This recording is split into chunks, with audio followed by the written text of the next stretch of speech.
Snehlata Srivastava SST Lok Sabha के YouTube channel में आपका पुनः स्वागत है। इस वीडियो में मैं आपको विमेन रिजर्वेशन बिल के बारे में बताना चाहती हूँ, क्योंकि इस समय विमेन रिजर्वेशन बिल पे काफ़ी चर्चा हो रही है, क्योंकि अभी हाल ही में राज्यसभा और लोकसभा दोनों में constitutional amendment women reservation bill जो 33%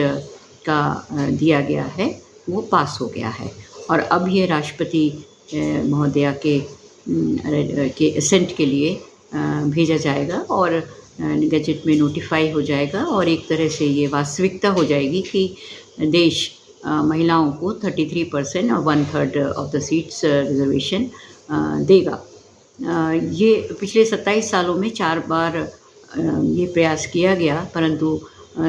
2010 में राज्यसभा से पास होने के बाद भी यह बिल लोकसभा में नहीं आ पाया, और राज्यसभा में ही पास होने के बाद वहीं रह गया। इस समय सरकार ने इस बिल को ला करके, और जो ये हमारा एक स्वर्णिम समय है, क्योंकि हमारी जो जनसंख्या है वो विश्व की सबसे ज़्यादा जनसंख्या वाला देश हो गया है। पहले चाइना था, परंतु अब भारत इसमें सबसे पहले नंबर पर आ गया है, और 1.4 बिलियन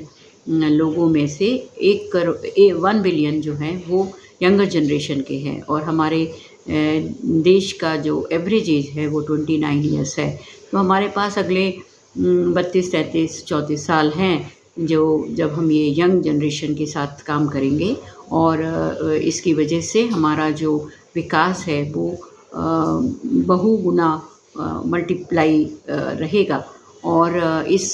समय का उपयोग हमें बहुत सोच समझ के और बहुत तेज़ी से करना चाहिए, क्योंकि ये समय किसी भी देश में एक बार ही आता है जब यंगर जनरेशन आपकी वर्क फोर्स में शामिल हो जाती है। तो ये समय में हम इस वर्क फोर्स में और फोर्स जनसंख्या में जो महिलाओं की संख्या है वो लगभग आधी है, और इसलिए हम ये समझते हैं कि यदि उनकी भागीदारी पॉलिसी मेकिंग में और विकास की यात्रा में बराबरी की रहती है, तो हमारा संतुलित और तेज़ी से विकास होगा। हमने देखा है कि पहले जब पंचायती राज संस्थाओं में और नगरीय संस्थाओं में महिलाओं को आरक्षण दिया गया, 1/3 आरक्षण ही दिया गया, तो उसमें लगभग 35 लाख पंचायती राज संस्थाओं में से थोड़ा आधे से कम, परंतु महिलाओं का प्रतिनिधित्व पंचायती राज संस्थाओं में है, और अर्बन लोकल बॉडीज़ में भी करीब 10 लाख जो प्रतिनिधि हैं वो महिलाएं हैं। और मैं समझती हूँ कि इस तरह से जब हम काम करेंगे जिसमें महिलाओं का पूरा सहयोग रहेगा और वो कंधे से कंधा मिलाकर साथ में चलेंगी, तो हम अपने देश के विकास को बहुत आगे और तेज़ी से बढ़ा सकते हैं। ये भी देखा गया है कि जो अभी पार्लियामेंट में और जो स्टेट लेजिस्लेटिव बॉडीज़ हैं, जिसमें कहीं पर भी 15% से ज़्यादा महिलाओं को सीट्स नहीं मिली हैं, वहाँ पर भी जब संख्या बढ़ेगी और परिसीमन जो डिलिमिटेशन प्रोसेस कहलाता है, उसके बाद जब टोटल सीटों की संख्या और टोटल कॉन्स्टिट्यूएंसीज़ की संख्या बढ़ेगी, तो उसके अनुपात में 33% और 1/3 जो रेशियो है उसमें महिलाओं की संख्या भी अभी की संख्या के आधार पे 181 है, उससे ज़्यादा होगी। तो